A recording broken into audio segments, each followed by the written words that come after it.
வணக்கம். இன்றைக்கி நான் ஹரியாலி சிக்கன் பண்ணியிருக்கிறேன். இது பிரியாணிக்கு சைடிஷாக வச்சுட்டிங்கன்னா சூப்பராக இருக்கும். சாதத்துக்கும் நம்ம தொட்டுக்கலாம். எல்லா விதமான சாதத்துக்கும் இது சைடிஷாக வச்சுக்கலாம். சப்பாத்திக்கு சூப்பராக இருக்கும். வாங்க இந்த ஹரியாலி சிக்கன் எப்படி செய்யலான்னு பார்க்கலாம்.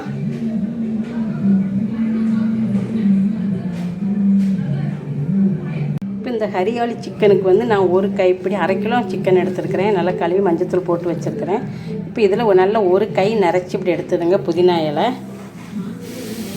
அதே மாதிரி ஒரு கை நிறச்சி மல்லி இலை நல்லா அழுத்தி எடுத்துடுங்க. 6 பச்சை மிளகா காரத்துக்கு தகுந்தாப்பில் போட்டுடுங்க. இது பச்சை மிளகா காரம், கொஞ்சம் மிளகுத்தூள் தான் போடுவேன். ஒரு 10 முந்திரி எடுத்துருக்கேன், அதையும் போட்டு ஃபஸ்ட்டு இதை பொடி பண்ணிக்கலாம். இந்த மாதிரி அரைச்சிட்டு இதில் தயிர் ஊற்றி நம்ம அரைச்சிக்கலாம். ஃபஸ்ட்டு இப்படி தயிர் ஊற்றி ஃபஸ்ட்டு இந்த மாதிரி பொடி பண்ணிவிட்டு அப்புறம் அரைச்சோம்னா கொஞ்சம் நல்லா நைஸாக அரைப்பட்டுரும். 3/4 கப்பு தயிர் எடுத்துருக்குறேன், 150 கிராம் தயிர். இப்போ இதையும் நைஸாக அரைச்சிக்கலாம். இப்போ இந்த மாதிரி நைஸாக அரைச்சாச்சு. இப்போ சிக்கனை 1/2 கிலோ க்ளீன் பண்ணி வச்சுருக்கிறேன், மஞ்சத்தூள் போட்டு க்ளீன் பண்ணி வச்சுருக்கேன். இப்போ இதுக்கு தேவையான அளவு உப்பு போட்டுக்கலாம். அரைச்சி வச்ச மசாலாவையும் போட்டுக்கலாம். போட்டு நல்லா கையிலேயே மிக்ஸ் பண்ணிக்கலாம். பாருங்கள், நல்லா கலந்து வச்சாச்சு. நல்லா கையிலேயே கலந்து வச்சுட்டு இதை ஒரு மணி நேரம் அப்படியே விட்டுடலாம். நல்லா எவ்வளோக்கு எவ்வளோ ஊற வைக்கிறோமோ அவ்வளோக்கு நல்ல டேஸ்ட்டு நல்லாயிருக்கும். தயிர் ஊற்றுனது நல்லா சாஃப்டாக இருக்கும் சிக்கனும். இப்போ இது 1 மணி நேரம் ஊற வச்சிடலாம். உங்களுக்கு 1 மணி நேரம் டைம் இல்லை அப்படின்னா ஒரு 1/2 மணி நேரமாக குறைஞ்சது ஊற வைங்க. ஒரு மூடி போட்டு அப்படியே வச்சிடலாம். இப்போ நல்லா 1 மணி நேரம் ஊறிடுச்சு. இப்போ நம்ம சிக்கன் வதக்கிக்கலாம். ஒரு கடாயில் எண்ணெய் ஊற்றிக்கலாம். தேவையான அளவு ஆயில் 2 ஸ்பூன் ஊற்றிருக்கிறேன். இப்போ இதில் 2 பட்டை, 1 டீஸ்பூன் சோம்பு, 2 பிரிஞ்சி இலை, 2 கிராம்பு. இப்போ மசாலாலாம் நல்லா பொரிஞ்சிருச்சு. 2 நல்ல பெரிய வெங்காயமாக கட் பண்ணி வச்சுருக்கேன், அதையும் போட்டுக்கலாம். நல்லா பெரிய சைஸ் வெங்காயமாக 2 வெங்காயம் கட் பண்ணிவிட்டு இந்த வெங்காயத்துக்கு வதக்கிறதுக்கு கொஞ்சம் உப்பு போட்டுக்கலாம். சிக்கனில் உப்பு போட்டிருக்கோம், அதனால் பார்த்து போட்டுக்கலாம். வெங்காயத்துக்கு அளவாக தான் நான் உப்பு போட்டிருக்கிறேன். இப்போ வெங்காயத்தை நல்லா வதக்கிக்கலாம். பாருங்கள், வெங்காயம் நல்லா வதங்கிடுச்சு. இதில் இஞ்சி பூண்டு பேஸ்ட்டு போட்டுக்கலாம். ஒரு 1.5 ஸ்பூன் இஞ்சி பூண்டு பேஸ்ட் போட்டுக்கலாம். நான் இந்த ஸ்பூனுக்கு 1.5 ஸ்பூன் எடுத்துருக்குறேன். இந்த இஞ்சி கொஞ்சம் நல்லா வதக்கிக்கலாம். இஞ்சி பூண்டைங்க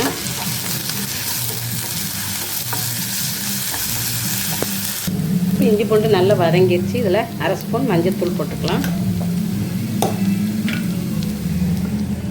2 டீஸ்பூன் மல்லித்தூள், 1 டீஸ்பூன் ஜீரகத்தூள், 3/4 டீஸ்பூன் கரம் மசாலா பொடி.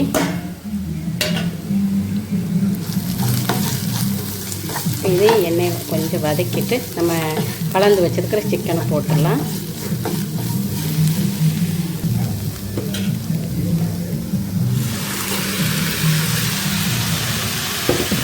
நல்லா வலிச்சு போட்டுக்கலாம்.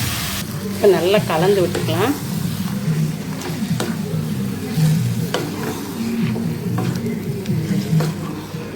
ஒரு 5 நிமிஷம் வதக்கிட்டு நல்லா வதக்கிக்கலாம். இப்போ நல்லா கலந்து விட்டாச்சு. மூடி போட்டு மீடியமாக ஒரு 5 நிமிஷம் வச்சுக்கலாம். அடுப்பை மீடியமாக வச்சுக்கோங்க. 5 நிமிஷத்தில் அப்படியே விட்டுறாதீங்க. ஒரு 2 தடவை எடுத்து கலந்து விட்டுக்கோங்க. ஒரு 5 நிமிஷம் ஆயிடுச்சு. ஓப்பன் பண்ணிக்கலாம். நல்லா சிக்கன் வதங்கிடுச்சு. நல்லா கலந்து விட்டுட்டு இதில் ஒரு 1/2 ஸ்பூன் பெப்பர் பொடியும் போட்டுக்கலாம். இப்போ சிக்கன் நல்லா வேகணும். நம்ம 5 நிமிஷம் வதக்கியிருக்கிறோம். இப்போ கொஞ்சம் தண்ணி ஊற்றி, இந்த தண்ணி பத்தாது, அதனால் கொஞ்சமாக தண்ணி ஊற்றி நம்ம வேக விடலாம். இது அலசின தண்ணி ஊற்றிக்கலாம்.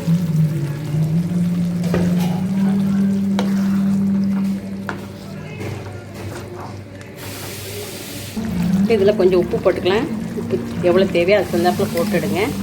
இந்த அளவுக்கு தண்ணி ஊற்றிடுங்க. ஊற்றி மீடியம் ஃப்ளேமில் வச்சு கொஞ்சம் நேரம் வேக விடலாம். எப்படி இருந்தாலும் ஒரு 15 நிமிஷம் வேக விடணும். சிக்கன் நல்லா வேகணும்.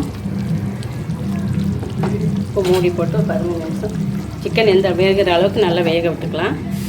அடுப்பை கம்மி பண்ணிக்கோங்க. இப்போ பாருங்கள், நல்லா சிக்கன் கிரேவி நல்லா ரெடி ஆயிடுச்சு. Haryana chicken gravy. இது ரொம்ப டேஸ்ட்டாக இருக்கும். சிக்கனும் நல்லா வெந்துருச்சு. ஒரு 20 நிமிஷமே அப்படியே விட்டுட்டு, நீங்கள் அப்படியே விடக்கூடாது, அடிக்கடி கலந்துக்கணும். பாருங்கள், சிக்கனும் நல்லா வெந்துருச்சு பாருங்கள். இப்போ இதில் கொஞ்சமாக கஸ்தூரி மேத்தி, வெந்தய இலை தான், நல்லா நசுக்கி போட்டுடுங்க.